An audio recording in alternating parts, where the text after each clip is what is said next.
और अब सभी तैयारियां पूरी कर ली गई हैं नर्मदा महोत्सव के शुभारंभ के लिए। शुक्रिया आपका प्रतीक, तमाम जानकारी देने के लिए। और गुना तो मां नर्मदा के शुभारंभ के नर्मदा महोत्सव के शुभारंभ के लिए सभी तैयारियां पूरी कर ली गई हैं और अब से कुछ ही देर में मुख्यमंत्री कमलनाथ यानी कि 11 बजे के तकरीबन कमलनाथ वहां पहुंचेंगे और शुभारंभ किया जाएगा। शोभा यात्रा में भी शिरकत करेंगे मुख्यमंत्री। आगे बढ़ेंगे। भोपाल में सीएए के विरोध में जेएनयू के छात्र छात्राओं ने इकबाल मैदान में केंद्र सरकार के खिलाफ आवाज बुलंद की। जेएनयू के अध्यक्ष आयशी घोष ने बीजेपी पर जमकर हमला बोला और केंद्र सरकार की नीति को लेकर सवाल उठाए। साथ ही कहा कि भोपाल में जो आज आग आपने जलाई है उसको जेएनयू तक ले जाने के लिए आई हूं। तो आयशी घोष, जिनको अब सभी जानते हैं, जेएनयू की छात्रा और सीए के विरोध में जेएनयू के छात्र छात्राओं ने अब इकबाल मैदान में केंद्र सरकार के खिलाफ आवाज बुलंद की। जेएनयू की अध्यक्ष आयशी घोष ने बीजेपी पर जमकर हमला बोला और केंद्र सरकार की नीति को लेकर सवाल उठाए। साथ ही कहा कि भोपाल में जो आज आग आपने जलाई है उसको जेएनयू ले जाने के लिए आई हूं। मैं बताना चाहूंगी कि मैं आज यहाँ पे प्रेरणा देने नहीं, आपसे प्रेरणा लेने आई हूँ। और ये आग जो भोपाल में आप लोगों ने जलाई है, जो चिंगारी आपने भोपाल में जलाई है, उस चिंगारी को जेएनयू में वापस ले जाने आई हूँ। क्योंकि अगर आज हम जेएनयू में लड़ पाते हैं, कुछ सीख पाते हैं, वो इस देश की जो आवाम है जो लड़ते हैं उनसे सीख पाते हैं। जेएनयू में अगर हमने लॉन्ग मार्च की है तो वो लॉन्ग मार्च की आइडिया हमें देश के किसानों ने दी थी कि किस तरीके से शांतिपूर्वक तरीके से लॉन्ग मार्च किया जाता है और अपने हक के लिए लड़ा जाता है और इस मोदी शाह को झुकाया जाता है। और आज उन किसान से प्रेरित होकर आज जो जेएनयू के स्टूडेंट्स थे, जामिया मिलिया के स्टूडेंट्स थे, जो एमयू के स्टूडेंट्स थे, उन्होंने रास्तों पे सड़कों पे उतार के दिखाया है कि लॉन्ग मार्च को हम करेंगे और मोदी शाह को हम झुकाएंगे। चाहे आप ऐसे लोग भेजो जो गुंडागर्दी करे, आप ऐसे दिल्ली पुलिस को भेजो जो गुंडागर्दी करे और आपका आवाज को दमन करे, करना पड़े। और मैं गर्व से बोलती हूँ कि आरएसएस कितना भी धमकाए, वो कितना में भी जेएनयू में घुस के, जामिया में घुस के आयरन रोड लेके आए, लेकिन आज का युवा डरने वालों में से नहीं है। चुनाव लड़ना होता है, ये कहीं ना कहीं इंटरनल एनिमी बना लेते हैं और अचानक से 2016 से इनका इंटरनल एनिमी कौन बन जाता है? दुश्मन जेएनयू। जब भी चुनाव लड़ना होता है ये ढूंढते हैं कि 5 साल में क्या काम किया है, काम तो इन्हें दिखता नहीं है। तो जब पूजा माथुर हमारी संवाददाता भोपाल से जुड़ी हुई हैं। पूजा, आयशी घोष भोपाल आई और कहा है कि जो चिंगारी है इसको मैं जेएनयू ले जाने के लिए आई हूं। बड़ा हम बयान कहेंगे ये।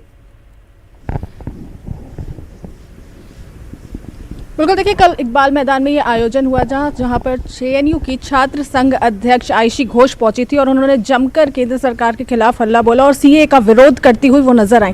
साफ तौर पर उनका कहना है कि जिस तरीके से मध्य प्रदेश में एक चिंगारी लग चुकी है कि सीएए का विरोध जनता कर रही है, जिसको लेकर के इकबाल मैदान में लोग जुटे हुए थे और ये विरोध प्रदर्शन किया जा रहा था, ये फिलहाल एक चिंगारी है जिसकी आग सीधा अब जेएनयू तक जाएगी और जेएनयू को भी इस मुद्दे को तूल देते हुए इसको उठाया जाएगा और जिस तरीके से मध्य प्रदेश में इसका विरोध जनता कर रही है उसको भी अब जेएनयू में पहुंचाया जाएगा। तो एक बड़ा बयान उन्होंने दिया था और जिस तरीके से केंद्र सरकार की जनता के हित विरोधी नीतियां हैं उसके खिलाफ भी उन्होंने जमकर बोला कि एक रोजगार का मुद्दा बड़ा मुद्दा है, इसको भी जेएनयू तक लिया जाएगा। और जो आंकड़ों की बात होती है तो केंद्र सरकार काफी विफल हुई है, तो केंद्र सरकार के खिलाफ उन्होंने जमकर हमला बोला और उन्होंने साफ तौर पर कहा है कि ये अब जो चिंगारी है सीधा जेएनयू में लेगी और जेएनयू एक बड़ा मुद्दा बनाते हुए, एक तूल देते हुए पूरे देश भर में इसका प्रचार प्रसार करेगी और लगातार जिस तरीके से मध्य प्रदेश में इसका विरोध हो रहा है इसको एक देश में और कहा कि इस चिंगारी को वो जेएनयू लेकर जाना चाहते हैं। अब रजनीश अग्रवाल भी जुड़ गए, उनका रिएक्शन जान लेते हैं। रजनीश जी, कल इकबाल मैदान में आई थी आयशी घोष, बहुत अच्छी तरीके से आप परिचित होंगे, और एक बार फिर से केंद्र सरकार पर हमला बोला है और बोला है कि चिंगारी को वो जेएनयू तक लेकर जाएंगी।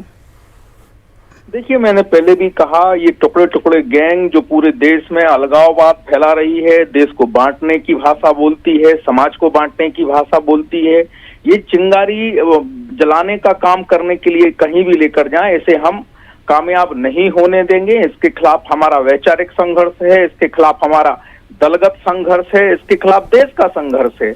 और जिस प्रकार की इनकी भाषा, जिस प्रकार से इनका व्यवहार है, वो भारत की परंपरा, भारत के समाज की सभ्यता के अनुकूल कतई नहीं है, और इसीलिए समाज इनको स्वीकार नहीं कर रहा है। ये आखिरी दौर में फड़फड़ाने में लगे हैं, वैचारिक रूप से ये संकट में हैं। ये कांग्रेस के कंधे पर बंदूक रखकर चलाने का काम कर रहे हैं, क्योंकि कांग्रेस के पास में अपनी मन बुद्धि समझ तो है नहीं, उनकी अपनी कोई विचारधारा बची नहीं। गांधीवाद चलिए, तो कांग्रेस की क्या विचारधारा है है और क्या समझ है, पंकज चतुर्वेदी जी भी जुड़ गए हैं हमारे साथ। पंकज जी, कांग्रेस की समझ पर भी बात आ गई, और आयशी घोष ने कल कहा कि जो मध्य प्रदेश में जो चिंगारी है इसको मैं लेकर जाऊंगी जेएनयू तक। पंकज जी, सवाल क्या समझ नहीं पाया मैं। आयशी घोष आई थी भोपाल, और आप परिचित होंगे, जेएनयू के अध्यक्ष हैं आयशी घोष, काफी चर्चित नाम अब है, और कल भोपाल आई थी सीए का विरोध, जैसा कि आपको पता ही है, और कहा कि ये जो चिंगारी है इसको मैं लेकर जाऊंगी जेएनयू तक। देखिए, तो प्रशंसा की बात है कि मध्य प्रदेश में कमलनाथ जी के नेतृत्व में कांग्रेस पार्टी की हमारी सरकार ने बहुत स्पष्ट तौर पर निर्णय लिया है कि जिस प्रकार की विसंगतिपूर्ण ये कानून बना है और जैसा देश भर में विरोध है, तो मध्य प्रदेश में विरोध इस प्रकार का हो कि बाकी लोगों को उससे प्रेरणा मिले कि किस प्रकार गांधी के रास्ते पर चलकर, बापू के रास्ते पर चलकर हम सरकार के किसी दमनकारी कानून के विरोध अपनी असहमति जता सकते हैं। तो मुझे लगता है बहुत अच्छी बात है कि यदि यहाँ से कुछ प्रेरणा लेकर, कुछ सकारात्मकता लेकर यदि आयशी गई है तो निश्चित तौर पर अच्छी बात है। तो यानी कि सरकार समर्थन करती है, आयशी घोष ने जो कुछ भी बयान दिए हैं केंद्र सरकार के खिलाफ, प्रधानमंत्री के खिलाफ, कांग्रेस समर्थन करती है। आयशी घोष ने क्या बयान दिए, इसके खिलाफ दिए, ये उनका विषय है। अभी तो सवाल इस बात पर है कि आयशी घोष जो बोल रही है कि वो कांग्रेस के मध्य प्रदेश की सरकार और उसकी जो योजना है, जिस तरीके से कामों से प्रेरणा ले रही है, उस पर बात हो रही है। आयशी ने क्या कहा, क्या नहीं कहा, समर्थन का विषय नहीं। कांग्रेस पार्टी का रुख ये पर बहुत स्पष्ट है। यदि आयशी घोष या कोई और उसके पक्ष में है, अच्छी बात है, नहीं है तो अच्छी बात है। जी जी, रजनीश जी, देखिए, मैंने पहले भी कहा, कांग्रेस सरकार के एक वहां मंत्री मौजूद, एक यहाँ विधायक मौजूद, और एक वामपंथी उग्रवादी सोच रखने वाला, अलगाववादी सोच रखने वाला, हिंसक सोच रखने वाला वामपंथी एक छात्र नेता आती है, और वो ज्ञान देकर जाती है। मैंने कहा ना कि वामपंथी उग्रवादी जो विचारधारा है, जो हिंसक विचारधारा है, जो टुकड़े टुकड़े की विचारधारा है, वही विचारधारा अब कांग्रेस की है। कांग्रेस की गांधीवाद की विचारधारा होती तो ये कानून के समर्थन में खड़ी होती। तो एक कई उदाहरण हैं, मैंने इसीलिए कहा कि इनकी मन बुद्धि आत्मा पूरी तरह से वामपंथ के जकड़न में है, वो भी हिंसक जकड़न में है, और इनके पास में अपनी सोच समझ होती तो बात ही कुछ और होती। इसीलिए कांग्रेस तीसरे चौथे नंबरों पर राज्यों में, कई राज्यों में पहुंचती जा रही है। ये दूसरों को अपना नेता बता रहे हैं, खुद पीछे हटते जा रहे हैं, और आने वाले समय में आप देखिएगा कि कांग्रेस वैचारिक तौर पर भी, जनाधार के तौर पर भी जिस प्रकार से खिसक रही है, उसको आप पूरे देश में इसी प्रकार होते हुए देखेंगे। अगर लगभग बाइपोलर सिस्टम मध्य प्रदेश में नहीं होता तो यहाँ भी कोई सत्ता में आने वाली नहीं थी। लेकिन केंद्र के खिलाफ, सीए के खिलाफ आज हर जगह विरोध हो रहा है रजनीश जी, और जगह जगह देखिए अब आयशी घोष दिल्ली से भोपाल पहुंच चुकी हैं। श्रद्धा जी क्षमा करिएगा, कुछ लोग कुछ जगह विरोध कर रहे हैं। ये वही लोग हैं जो भड़काऊ भाषण देते हैं, ये वही लोग हैं जो फड़फड़ा रहे हैं। अब इनका वैचारिक और जनाधार कम होता जा रहा है। ये लेकिन बात तो ये है ना कि चाहे जो समर्थन में हो, विरोध में हो, बात इतनी बढ़ती जा रही है कि कल दिल्ली के जामिया में जो हुआ वो भी, उससे भी आप अवगत होंगे अच्छी तरीके से।